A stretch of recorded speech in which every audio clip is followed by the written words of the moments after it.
बलरामको पुज्यो, खेम नेपालीज्यू, सकला चामलिज्यू, कविराज गोपालज्यू, अतिथि मधु पोखरेलज्यू, केशव विवेकज्यू, धुमेन्द्र कार्कीज्यू, टाढा चक्रपाणी ढकालज्यू, टिकाराज भट्टराईज्यू, टाढा मिनराज ढकालज्यू, यस आज विमोचित लोकार्पित कृतिका पुरस्कार लोचन प्रजाज्यू,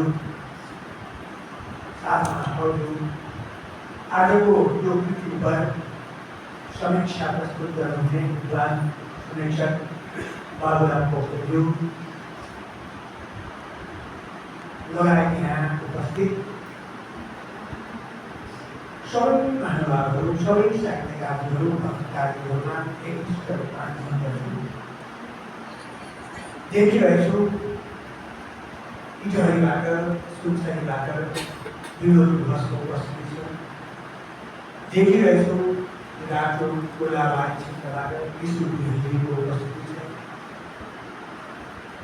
यहाँ दोहोराका प्रयाग ढोकाले पुरै विद्यार्थीहरू पनि म देखिरहेछु। भक्तिजी सबैलाई आँखाले ल्याउँदैरहेको छु। सबैलाई आत्माले सम्मान नमन गर्छु।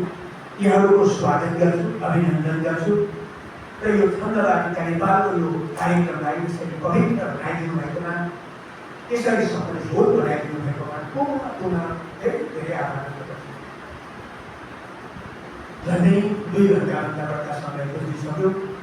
त्यसैले मैले धेरै समय लिनुहुन्न भन्ने त्यसमाथि सभाध्यक्ष अन्तिममा सबैको मन विचलित नै हुन्छ।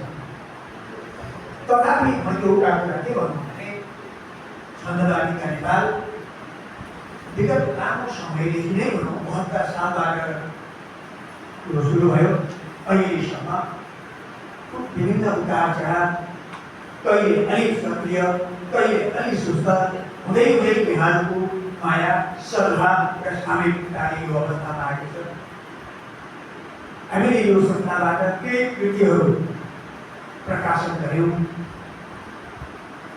यसरी कृति प्रकाशनका सन्दर्भमा हामीलाई माया गर्ने स्रष्टाहरू, साहित्यकारहरूप्रति पनि म आभार व्यक्त गर्छु। यही विषयमा यसपटक कवि लोचन रिजालले हामीलाई प्रेम दर्शाउनुभयो, विश्वास दर्शाउनुभयो। उहाँप्रति म विशेषतः ऋणी छु र संस्थागत रूपमा हामी ऋणी महसुस गरेका छौँ। उहाँप्रति संस्थागत रूपमै आभार व्यक्त गर्छु। लोचन रिजालको सन्दर्भमा कुरा उठे व्यवस्था हामीले धेरै कुरा हुनुभयो। विराटनगरमा बसेर साहित्य सृजना गरिरहने एउटा साधकी साहित्यकारका रूपमा लोचन रिजाललाई लिन्छु। विभिन्न अवस्थामा पनि, उतार चढावका बिचमा पनि उहाँ विचलित नभइकन साहित्य साधनामा निरन्तर लागिरहनु भएको छ र साहित्यका विविध विधाहरूलाई प्रस्तुत गरिरहनु भएको छ। म गजल सामान्यतः लेख्छु भने गजल लेख्नुभयो, गजल पनि छन्दमा प्रस्तुत गर्नुभयो। त्योभन्दा अगाडि कथा लेख्नुभयो। हामी उहाँलाई कथाकार लोचन रिजाल भनेर चिन्छौँ। उहाँले यात्रा लेख्नुभयो, अत्यन्त सुन्दर यात्रा, सुन्दर कथा हामीले पढ्यौँ। पछि छन्दोबद्ध कविताका रूपमा उहाँले घर गर्नुभयो, कृति प्रकाशन गर्नुभयो। बिचमा लोचन रिजाल अब अलिअलि बोयोले पनि छ होला। अघि रामबाबु दाजुले भने चाहिँ कहिले बिहान कहिले काठमाडौँ गर्दै भ्याउन गाह्रो पनि भयो होला भन्ने लागेको। उहाँले एउटा कृति मलाई लिएर भन्नुभयो, भाइ सर म खण्डकाव्य प्रकाशन गर्न लागेको छु। यो कस्तो भयो? वास्तवमा यहाँहरूका हातमा छ, यहाँहरूले पढ्नुहुनेछ। यो कृति अत्यन्त सुन्दर खण्डकाव्यका रूपमा आएको मैले महसुस गरेको छु र लोचन रिजालको सृजन यात्राको अहिलेसम्मको लेखनको उत्कृष्ट काव्यका रूपमा, उत्कृष्ट कृतिका रूपमा पनि मैले परिभाषित गरेको छु। लोचन रिजाललाई कथाले बचायो र लोचन रिजाललाई यो खण्डकाव्यले बचाउने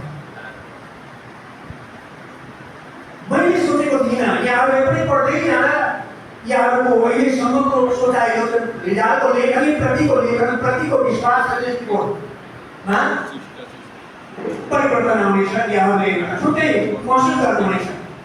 के मलाई लागेको थिएन लोकल रिजालले शास्त्रीय छन्दमा त्यसरी यसको कृतिक तयारी गर्नु। तर यहाँ अघि नै बाबुराम पोखरेल सरले भने नै इन्द्रवन्दा वसन्त तिलका साधु बिगडी लगाएका छन्दहरू शास्त्रीय छन्दहरूको अत्यन्त सुन्दर प्रयोग गरेर उहाँले कृति तयार गर्नुभएको छ। बिचमा लक्ष्मीप्रसाद देवकोटाले म मरे पनि मेरा सबै कृतिहरू जलाएको छ, मुनामदन नजलाएको भनेर मन्दिरमा भन्नुभएको थियो भनेर सुनिन्छ। झ्याउरे छन्दको कृति त्यो झ्याउरे छन्दलाई पनि यसमा समाविष्ट गर्नुभएको छ। यसरी छन्दको विभिन्नता बिचको एउटा छान्दिक फुलबारीका रूपमा एउटा खण्डकाव्यलाई प्रस्तुत गर्ने लोचन रिजाल शिल्पका दृष्टिले छन्द प्रयोगका दृष्टिले पनि बनाएको पात्र हुन्छ। उहाँलाई म मोरीको लागि ज्ञापन गर्न चाहन्छु। अब कथानकको सन्दर्भमा म कथा लेख्न बस्दिनँ, तर एउटा नेपाली शास्त्रीय कवितालाई खेलाउने एउटा सर्जकका नाताले मैले के भन्नुपर्छ भने यो कृति आयामका दृष्टिले लघु खण्डकाव्य भयो होला। त्यहाँ विद्वान महोदयहरू हुनुहुन्छ, प्राध्यापकज्यूहरू हुनुहुन्छ, नेपाली भाषा शास्त्रका मर्मज्ञहरू हुनुहुन्छ। यो लघु खण्डकाव्य भयो होला, तथापि यो पूर्ण खण्डकाव्यको रूपमा आएको छ भन्ने मैले अनुभूति गरेको छु। यो पढ्दाको महसुस हुनेछ। कथा विभिन्न सन्दर्भबाट लिइन्छ। पौराणिक अरू मिथकहरूलाई विभिन्न पात्रहरू बनाएर कथाहरू खण्डकाव्य महाकाव्यहरू सृजना गर्ने परम्परा त छँदैछ। त्यसभित्र पनि स्वयं कल्पनाका आधारमा एउटा पात्रलाई, एउटा ग्रामीण परिवेशको पात्रलाई एउटा काव्य नायकका रूपमा स्थापित गरेर कल्पना गरेर उहाँले यो काव्यको फेरोलाई काव्यिक सौन्दर्यका साथ खण्ड काव्यको वर्म अनुसार नै समापन गर्नुभएको छ। त्यसैले यो विराटनगरमा प्रकाशित शास्त्रीय छन्दका कविताहरूको क्रममा कविताहरू प्रकाशनको क्रममा एउटा राम्रो सम्भावना र बोकेर आएको छ र राम्रो इतिहास पनि यसले बनाउने छ भन्ने मलाई लाग्छ।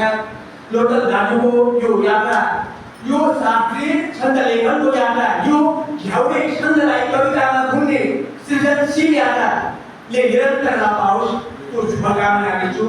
लोटन दाजुको यो कृतिको सफलता होस्, कृतिगत सफलताका निम्ति पनि शुभकामना दिन्छु र छन्दवादितालाई प्रेम गरेर, लोटन दाजुलाई प्रेम गरेर यो भोगाई खण्डका प्रति प्रेम दर्शाउनका निम्ति यहाँहरूको जो उपस्थिति भयो, यसले मलाई कति हौसला प्रदान गरेको छ, कति उत्प्रेरित गरेको छ भन्ने कुराको सानी संख्या नै छैन। म यहाँहरू सबैप्रति एउटा संस्थाको अध्यक्षका नाताले संस्थाका रूपमै आभार व्यक्त गर्छु।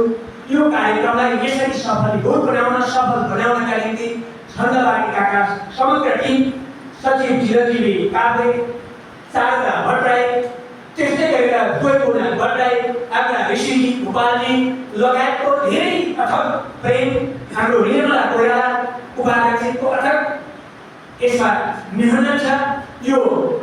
यसका निम्ति पनि म समग्र छन्दवाटिका टिम परिवारप्रति पनि हार्दिक कृतज्ञता ज्ञापन गर्दै आजको यो सुन कार्यक्रममा यहाँहरूको सहभागिता र यो सहभागिता गर्नका निम्ति हामीलाई यसरी स्थान दिने यो